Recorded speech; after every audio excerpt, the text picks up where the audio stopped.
Hi everyone, my name is Derek Willie. I'm an English and French major in the College of Arts and Sciences.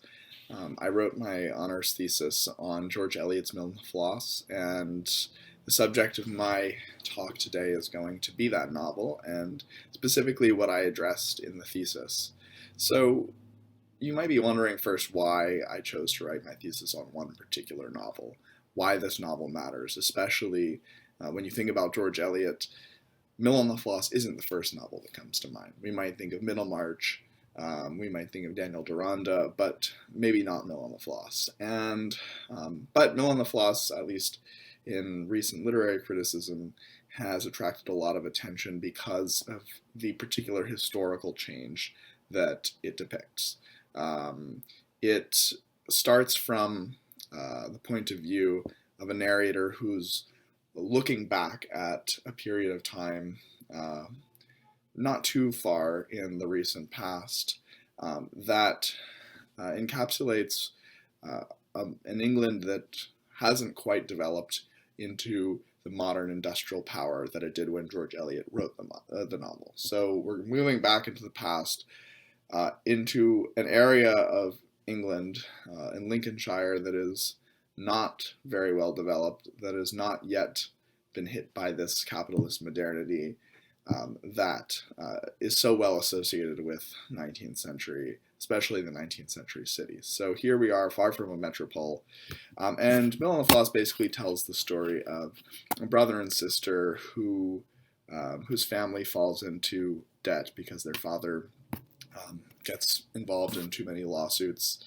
and they find themselves moving from a very idyllic childhood to basically not really having or having to give up all of the privileges they enjoyed, not as a rich family, not as a member of the nobility, but as a member of this class that today doesn't exist, but of people who practice various trades, of yeoman farmers, people who are still well off, but very not much part of the either the dominant capitalist class or the aristocracy.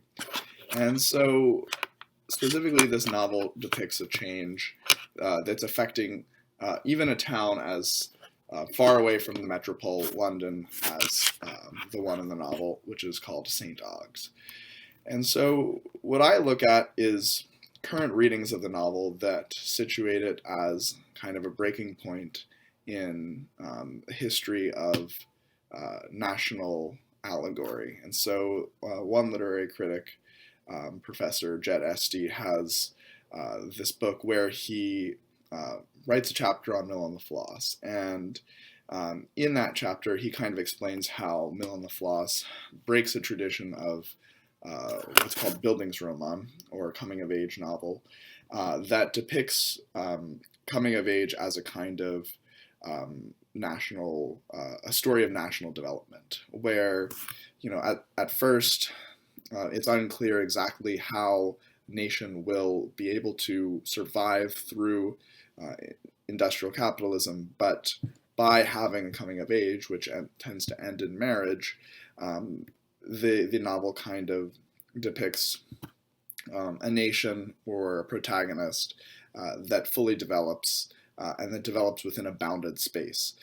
And so this kind of interpretation of Mill on the Floss, which situates it within that tradition, but also situates it as kind of a breaking point because it doesn't end in a marriage, and it actually ends in a catastrophic flood that kills off the protagonists, suggests that it is doing something to challenge this narrative of national development, in which nations kind of fit into this, nations that are developing fit into this bounded space of growth.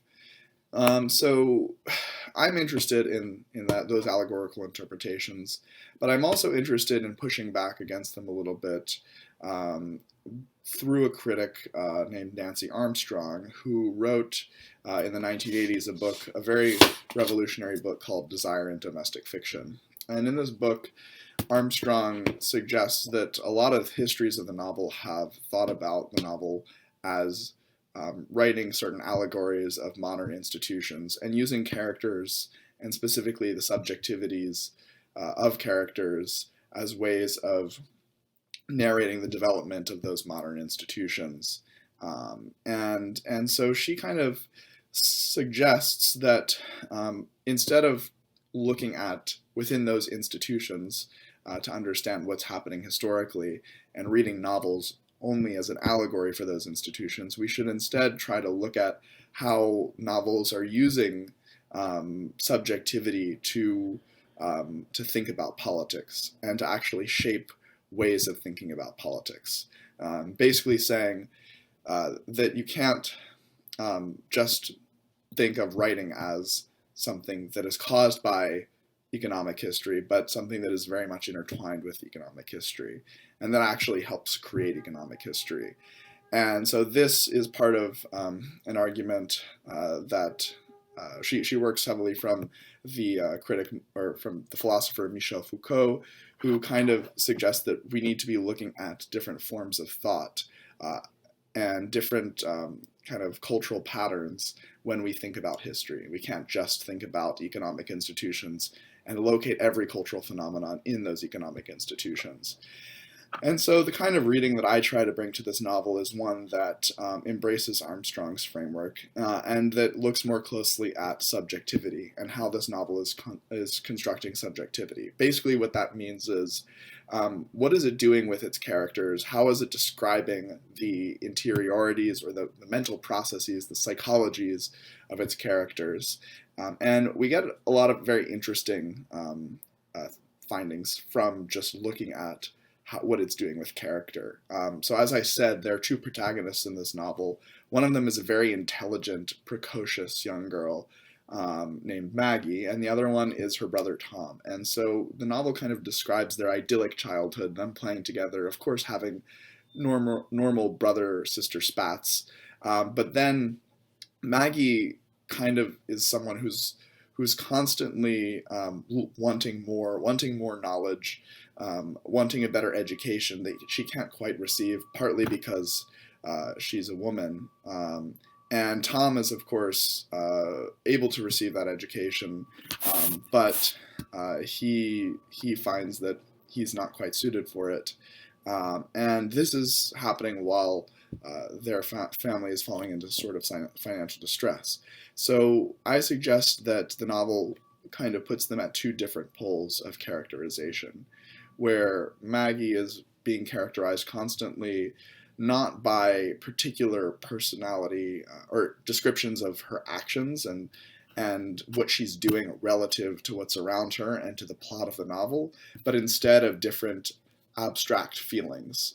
And those abstract feelings are often conveyed as nouns. So for example, one might say, like, this feeling of distress rushed on Maggie's mind, or she felt kind of a musical pleasure or stimulation vibrate her entire frame. So these very like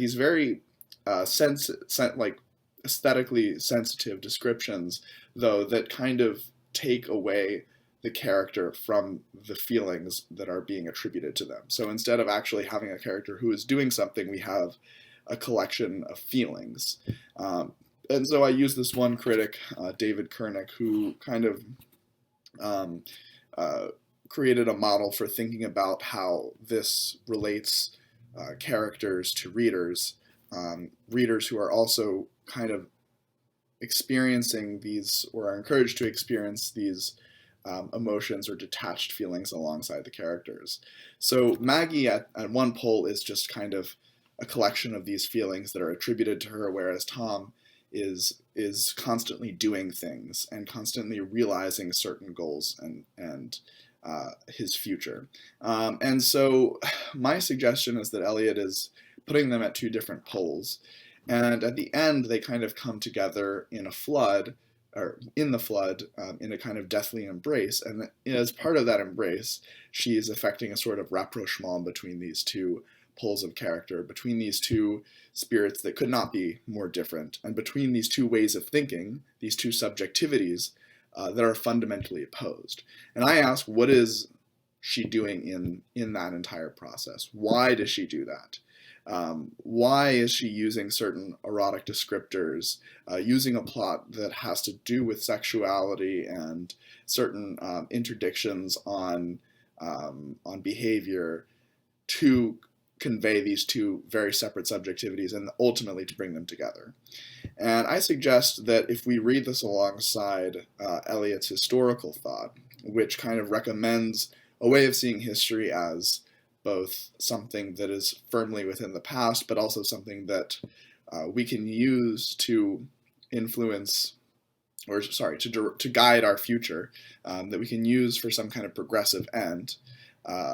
She tries to imagine a sort of reconciliation between historical, different parts of, or different ideas about historical knowledge. One being one that is extremely practical. Historical knowledge must serve a particular end. The other one being that we should kind of consume as much knowledge of the past as we can without any specific application of direction to that knowledge. By bringing these texts together and by reading Eliot's historical writing on history alongside her constructions of character and subjectivity, I'm interested in seeing how this plot and how Eliot's gendering of these two characters, one very feminine, one kind of compiling all of, or collating or collecting, whatever adjective you want to, or verb you want to use, all of these different feelings, right? And the other one kind of being quite a material realization of the future, or of a kind of teleology, right, of an end. She tries to manage within this novel a reconciliation between two different ways of thinking about history and about knowledge and its relationship to society. So I suggest that this is important because a lot of people at this particular time, a lot of philosophers and historians are talking about the study of history itself, and are formalizing the study of history not just as, you know, a narrative of the past, but actually as a scientific study. And of course, this is Eliot as a writer of historical fiction is important when we consider what is actually history and what isn't history. But I think this offers very interesting implications for the study of history, for something that we think today as very natural, that actually has its own history and its own relationship with historical fiction that we don't often consider. Thank you.